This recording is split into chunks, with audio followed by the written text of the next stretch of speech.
Salut Pauline. Salut. Comment tu vas, Pauline?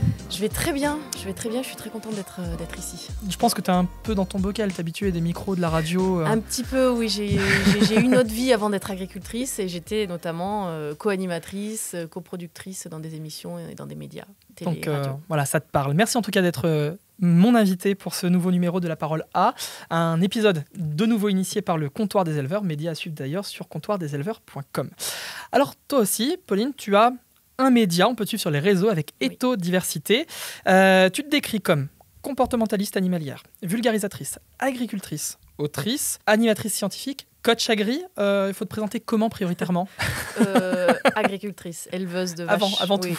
Oui, parce que c'est mes vaches qui m'ont créé un réseau autour de cette activité. C'est-à-dire qu'au début, j'étais agricultrice. Puis après, j'ai eu des compétences en coaching. Donc, j'ai proposé des formations aux éleveurs, aux animaux. J'ai pu écrire des livres grâce à mes vaches et à mes formations. Donc, l'origine part de mon élevage. Tu as ce compte, surtout sur Instagram, qui marche énormément, qui s'appelle Etho Diversité. C'est quoi? Alors déjà, Etho, c'est le diminutif du mot éthologie, qui veut dire étude du comportement. Donc là, c'est vraiment une discipline scientifique. Et diversité, parce que je travaille avec plusieurs espèces. Les chevaux, les vaches, les chèvres et les humains. C'est une espèce, l'humain? Oui, et la plus compliquée à gérer. Beaucoup plus complexe que les autres. Donc moi, ça fait partie de moi, une diversité, et j'aime bien offrir des médias diversifiés, et pas toujours platoniques et ennuyeux. Et donc, c'est ma chaîne, enfin mon compte Instagram, c'est vulgariser les études, les rendre abordables auprès des agriculteurs et leur montrer un petit peu d'études sur le terrain. Ça peut rendre le quotidien plus agréable. On va parler de ce compte, on va parler des réseaux sociaux dans quelques instants, mais juste avant, est-ce que tu peux nous présenter un petit peu ton élevage? Oui, bien sûr. Du coup, ta vie. Bien sûr, ma vie d'agricultrice. Donc, je suis installée depuis 2015, reconversion professionnelle. Je n'ai pas toujours fait ça. Avant, j'étais dans la publicité à Paris.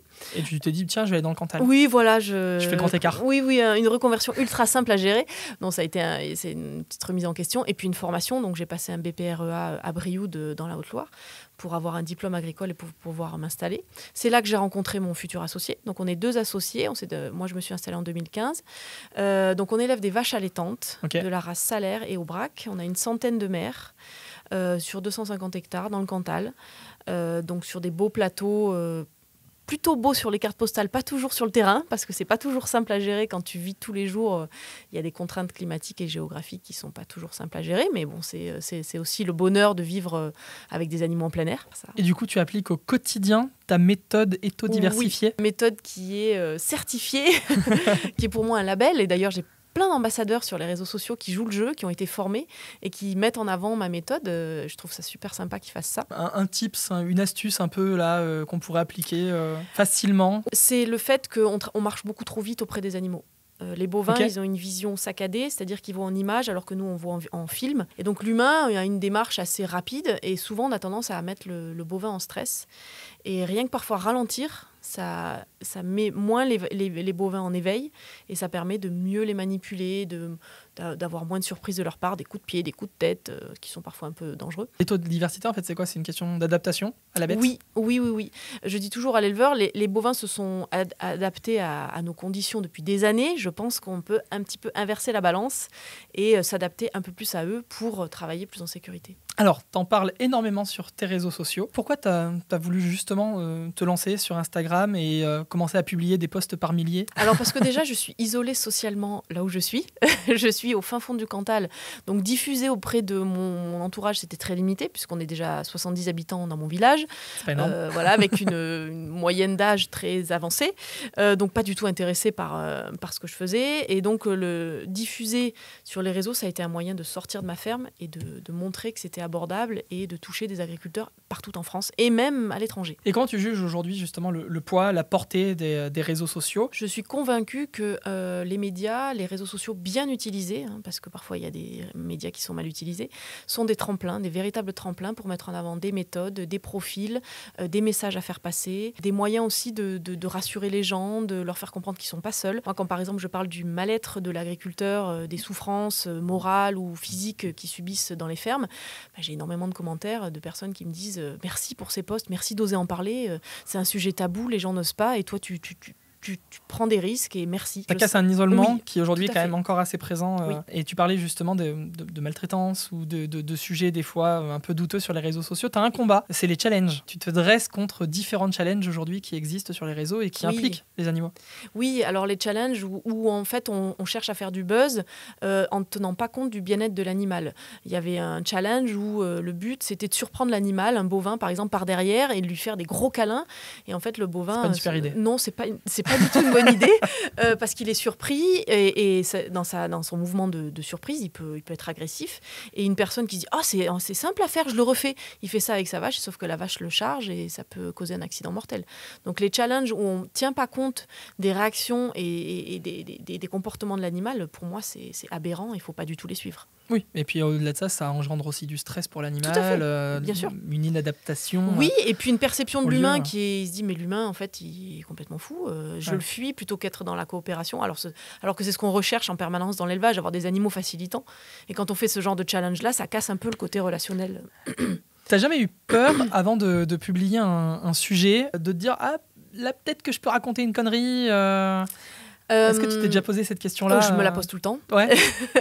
D'être Oui, crédible, légitime. Oui, parce que plus tu avances en abonnés, plus tu peux avoir des réactions et des personnes qui se mettent contre toi et qui déclenchent un mouvement de rébellion. Donc avant que je poste, je vais lire des études avant pour prouver si une personne est dans le désaccord, pour prouver que ce que j'avance, c'est pas juste une expérience de terrain. Donc soit je me base sur des études, soit je me base sur des témoignages où des personnes peuvent appuyer ce que j'ai dit, mais je ne me lance pas comme ça sur un post impulsif en disant voilà, j'ai envie de parler de ça, j'y vais. Alors moi, ce que j'adore sur ton compte, c'est le saviez-vous. C'est plein de petites infos comme ça qu'on peut picorer, pour reprendre un terme du secteur, et qui offrent directement des conseils, même des astuces aux éleveurs. Ça a été presque, j'ai envie de dire, l'un des points forts du compte. Oui, c'est ce que je mets en tête de mon compte parce qu'il y a beaucoup de partages et beaucoup de likes sur ces contenus-là. C'est une information, en général c'est une vulgarisation scientifique, donc moi je lis des études, je trouve des notions qui sont importantes et qui peuvent être utiles pour l'éleveur, j'en fais un résumé, je colle quelques photos pour illustrer et pour rendre le contenu toujours agréable à regarder, hein, on est dans le visuel, et puis soit j'ai mis une petite musique derrière parce que je suis très musicale, et allez hop, c'est posté. Alors justement, on va faire un petit jeu. Dis-moi. Si ça te va. Je me suis amusée à explorer ton compte Insta. D'accord. Et à regarder un peu toutes les infos que tu pouvais sortir. Ok. Et j'ai vu que tu aimais bien poser des questions insolites. À toi de me dire si les questions que je vais te dire apparaissent sur ton compte Insta ou non. Première question. Oui. Les vaches sont-elles racistes ? Oui, j'en ai parlé. Oui, alors oui, t'en as parlé. Est-ce que oui, les vaches sont racistes ? Racistes et même plus particulièrement robistes. C'est comme ça que j'aime le dire. Elles sont attachées à la robe, donc les couleurs, les taches, si c'est une robe unie, si c'est une robe bicolore. Donc oui, j'en parle beaucoup de ça parce que ça peut influencer les comportements quand on mélange des races et ça peut entraîner des conflits. Deuxième question, Pauline. Peut-on penser une vache comme un cheval ? Peut-on penser ? Oui, j'en ai parlé. On peut penser, le cavalier prend du temps à nettoyer son cheval, à le penser. Oui, c'est possible de le faire aussi avec le bovin. Troisième question, dois-je épiler ma vache pour les vacances d'été ? Non, je n'en ai pas parlé. Pas encore. Non, pas effectivement. Non, mais c'est intéressant ce que tu dis parce que parfois pour des concours sur le côté esthétique, on aurait tendance à raccourcir les poils des oreilles. On aurait tendance à le raccourcir, sauf que ça va perturber ses perceptions sensorielles. De l'herbe sur le dos des bovins, comment est-ce possible ? Oui, j'en ai parlé. Tout à fait. J'en ai parlé et effectivement, c'est quand le bovin est en train de manger et qu'il a souvent des mouches sur le dos et quand il jette sa tête pour chasser les mouches, et parfois il y a de l'herbe qui sort de sa bouche. Rien de très sorcier finalement. Rien de très sorcier, mais c'est bien de le dire. Voilà, ça donne une explication. Question suivante, pourquoi les porcs ont lancé le hashtag balance ton humain ? Non, j'en ai ça, pas tu l'as parlé pas dit. parce que les porcs, c'est pas trop mon domaine d'action. Et dernière question, pourquoi je ne dois pas prendre une chèvre pour une tondeuse à gazon ? Oui, alors je sais pas si je l'avais formulé comme ça, mais oui. Non, c'est moi qui l'ai un peu reformulé, mais en effet, tu en as parlé. J'en ai parlé parce que la petite chèvre est un petit bijou qu'on trouve super agréable. Ah, c'est mignon. C'est trop mignon. Et puis dans les vidéos, c'est trop cute.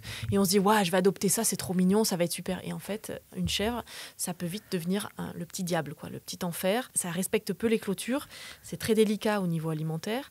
Et donc, tu peux te dire, j'ai fait une adoption, mais en fait, je m'en mords les doigts. Alors, j'aimerais qu'on parle de quelque chose qui va te tenir à cœur, j'en j'en suis sûre. Pauline, c'est de TDG, team de gratteurs. Oh, mais oui, mais oui. C'est qui cette team? Bah, c'est moi. T'es toute seule dans cette team?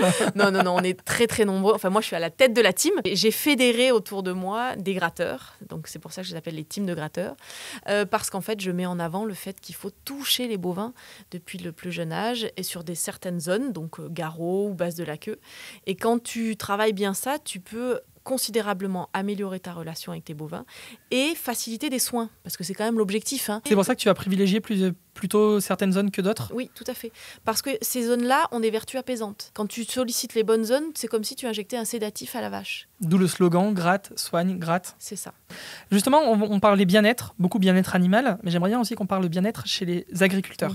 Ça, c'est un sujet aujourd'hui qui est important et finalement qui semble encore un peu méconnu ou tabou. Oui, alors on va parler du bien-être de l'agriculteur, mais souvent un peu superficiel. On ne va pas aller au fond. On néglige trop, tu trouves? On néglige trop ou on n'ose pas trop en parler parce que soit on ne voit pas d'issue, ou en tout cas dans l'immédiat, on se dit on ne pourra pas changer les mentalités. Parce qu'en fait, le bien-être de l'éleveur, il tourne autour de plein de facteurs, comme le bien-être environnemental, social, alimentaire. Et par exemple, le bien-être familial, le bien-être social, ça, on ne va pas trop oser en parler, parce qu'il y a beaucoup de conflits générationnels entre les anciens et les jeunes. Et les anciens ont beaucoup tendance à critiquer les pratiques un peu innovantes des jeunes, qui passent à la robotisation, qui passent à l'enrichissement, le grattage, tout ça, eux, ils pratiquaient, mais ils n'ont pas mis des mots, ils n'ont pas mis des techniques dessus. Et donc, ils auront tendance à un peu critiquer les jeunes. À l'inverse, je pense que les jeunes peuvent aussi critiquer certaines pratiques anciennes. Bien sûr. Mais le jeune, il ne va pas chercher à critiquer l'ancien. L'ancien a déjà fait son max au niveau du travail, donc il n'a rien à prouver. Le jeune, il a tout à prouver. Et il a beaucoup sur les épaules. Financièrement, il est souvent endetté quand il commence. Donc, j'en rigole, mais moi, j'ai fait un emprunt important pour m'installer. Donc, on a déjà cette pression financière de cet engagement financier auprès des banques. Et en plus, si on a toujours un ancien qui vient nous critiquer dans chaque fois qu'on a une action et qu'on veut innover, c'est usant. Plus qu'usant, c'est aussi culpabilisant. Ben oui, c'est culpabilisant. Et puis ils se disent, puis c'est partout pareil. Je vais pas changer les choses. Et moi, je lui dis, mais si, tu vas aller changer les choses. Parce que tu n'es pas seul. Et donc, le fait d'en parler, ça crée une locomotive et il se greffe petit à petit à ce train-là que je suis en train de créer. Et j'ai vu qu'en plus, tu essaies vachement de déculpabiliser les agris. Je prends un exemple. Tu parlais des agriculteurs qui crient sur les animaux. Oui. Et tu disais, un agri qui crie sur ses animaux, c'est pas forcément un mauvais agriculteur, un mauvais éleveur. C'est peut-être juste quelqu'un qui en a ras la casquette, submergé, qui est sous l'eau, quoi. Qui n'a pas trop appris à communiquer. Parce que ça aussi, quand on crie, c'est souvent un handicap de la communication. Et donc, en fait, on ne va pas l'accuser en lui disant « mais t'es mauvais, t'as pas les codes, quoi ». Du coup, il faut des coachs, c'est ça? Bien sûr. C'est un peu ce que tu fais aussi, t'es coach agri. Oui, alors, donc moi, je suis formée à des techniques de coaching, comme la PNL, donc programmation neurolinguistique, ou l'énéagramme, qui est un outil de développement personnel. Et donc, ces outils-là, moi, ça m'arme, ça m'a donné vraiment des conseils solides pour coacher mes éleveurs, parce que je leur fais comprendre que d'abord, on s'occupe de l'humain, et après, tu verras que le bien-être de ton animal va en découler. Et donc, oui, je les coach régulièrement, soit en one-to-one, comme nous, là, tous les deux, soit en collectif, sous forme de groupe. Et en groupe, c'est marrant parce qu'au début, ils ne se connaissent pas, et à la fin de la journée, ils se connaissent beaucoup mieux, et ils disent « j'aurais dû suivre cette journée-là avant de m'installer ». Mais j'ai parfois des femmes d'agriculteurs qui me disent « j'ai fait une erreur de casting sur mon mec et sur mon associé ». Parce qu'en fait, il y a les deux, l'agriculteur et aussi l'associé. Et elle me dit « j'ai un sentiment d'échec ».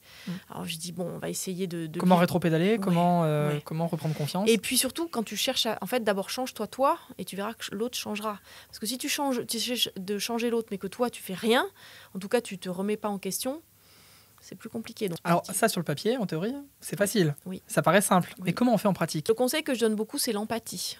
Quand on est dans des conflits, souvent on aura tendance à aboyer. Et en fait, c'est deux chiens qui aboient et qui ne s'écoutent pas. Il y a beaucoup de femmes agricultrices, je leur conseille d'avoir de l'empathie envers la personne, que ce soit le père, le mari, le frère, qui a des crises de colère. Je lui dis, la colère, c'est en fait une expression de mal-être qu'il ne va pas te dire ouvertement. Il ne va pas dire « je suis mal, j'en ai marre de cette ferme, en fait, j'aurais jamais dû faire ça ». Il n'osera pas. Par fierté, par ego, il n'osera pas. Mais par contre, il va oser s'énerver sur des petits points qu'il voit au quotidien dans la ferme. Donc, je lui dis, écoute, pratiquer l'empathie, c'est-à-dire se mettre à la place de l'autre et se dire, en fait, s'il est vraiment colérique, s'il a autant de crises, c'est que je pense qu'il y a un profond malheur qui l'envahit. Et donc, essaie de travailler sur l'origine du problème et pas sur ce que tu vois, c'est-à-dire les crises de colère. On ne peut pas s'énerver sur quelqu'un qui est empathique. On ne peut pas lui aboyer dessus si on lui dit « mais je te comprends, je comprends ce que tu vis, je vais t'aider et on va essayer de trouver une solution tous les deux ». Dans une story récente que j'ai vue sur Insta, tu as donné quelques astuces pour prendre soin de soi, comme marcher, exprimer sa gratitude, faire du sport, ou aussi couper les réseaux sociaux. Bon, du coup, je ne sais plus, est-ce qu'on te suit ou est-ce qu'on ne te suit pas ? Mais bien sûr qu'on me suit. Si on a coupé nos réseaux. En fait, dans l'environnement social réel comme virtuel, on peut avoir un environnement toxique. Couper, c'est aussi savoir trier ces relations. Une question qui est toute bête, c'est se dire est-ce que ce compte, quand je le regarde, il m'apporte quelque chose, il me dit tiens, ça je le savais pas. Tiens, encore une chose qu'elle m'a appris ou qu'il m'a appris qui est pas bête. Alors c'est pas du savoir, mais ça peut être aussi juste du plaisir, du divertissement. Tout à fait. Voilà. Un compte qui est pas non plus fake, qui montre pas que des choses et en fait la réalité est tout autre. Mais il faut tirer des bénéfices à des comptes pour qu'en fait, quand on regarde les réseaux sociaux, on se dit ah ben tiens, voilà des choses qui m'apportent et qui me font pas me comparer trop aux autres en disant j'y arriverai jamais, les autres ont une meilleure vie que moi. C'est pas l'objectif de mon compte, par exemple. On va passer à la carte blanche. C'est toujours notre petit moment de fin d'émission, 30 secondes, qu'on offre à l'invité pour qu'il puisse te parler d'absolument de ce qu'il souhaite. Est-ce que toi, il y a un sujet que tu as envie d'évoquer là tout particulièrement aujourd'hui et de nous offrir ? Oui, j'ai envie de faire comprendre, j'ai envie d'aborder les bienfaits du sport quand on est agriculteur. L'agriculteur, il pense que comme il a un métier physique, il s'entretient. C'est vrai que pousser des ballots à la main, on ne fait pas tout ça, la fourche, repousser le foin, repousser l'aliment, ça entretient physiquement. Mais ce qu'il n'a pas compris, c'est qu'en fait, quand tu fais du renforcement musculaire, qui a un niveau assez intensif, quand tu vas après solliciter tes muscles dans la ferme pour repousser de l'aliment ou porter une charge, l'intensité sera moindre et donc ton corps va moins forcer. Donc, ce qu'il faut, en fait, c'est que tu t'entretiennes physiquement dans le cadre d'un sport et qu'au quotidien, tu sollicites juste tes muscles pour de l'entretien. Et donc, tu auras moins de fatigue, moins de risques de fractures, de blessures et tu vivras beaucoup mieux tes efforts que tu vis à la ferme. Merci beaucoup. Merci à toi. Pauline, d'avoir été avec nous pour cet épisode de La Parole A que vous retrouvez sur le site du Comptoir des Éleveurs, sur la chaîne YouTube et puis éventuellement aussi sur les plateformes de streaming en podcast, bien entendu. À très bientôt pour un prochain épisode. Bye.